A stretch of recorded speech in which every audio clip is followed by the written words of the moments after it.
ഞാൻ ഡോക്ടർ മാരാർജി, എസ്ട്രോളജർ. എന്തുകൊണ്ടാണ് ശ്രീ നരേന്ദ്രമോദിജി ഇത്രയും ഊർജ്ജസ്വലനായത് എന്ന് ധാരാളം പേർ ചോദിക്കാറുണ്ട്. ഞാൻ ജ്യോതിശാസ്ത്ര പ്രകാരം അതിനുള്ള കാരണം കണ്ടെത്തുന്നത് ഇപ്രകാരമാണ്. പഞ്ചമഹാപുരുഷ യോഗത്തിൽ ഏറ്റവും പ്രധാനപ്പെട്ട ഒരു യോഗമാകുന്നു ചൊവ്വ സ്വന്തം ക്ഷേത്രങ്ങളായ മേടവൃശ്ചികത്തിലും ഉച്ചക്ഷേത്രമായ മകരത്തിൽ നിന്നാലും ലഭിക്കുന്നത്.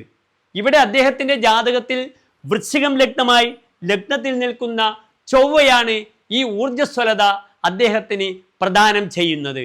ചൊവ്വയാകുന്നു സത്വം, ഇളകാത്ത മനസ്ഥിതി, ഊർജ്ജസ്വലത, എപ്പോഴും രക്തപ്രസാദം, ആരെയും കൂസാത്ത പ്രകൃതം, ഭാവം, നയം, ഇതൊക്കെ ചിന്തിക്കുന്ന ഈ ചൊവ്വയാണ് ശ്രീ നരേന്ദ്രമോദിക്ക് ഇത്രയധികം ഊർജ്ജസ്വലനായി പ്രവർത്തിക്കുവാൻ ഈ 74-ാം വയസ്സിലും ശക്തിയും ബുദ്ധിയും വിവേകവും കൊടുക്കുന്നത്.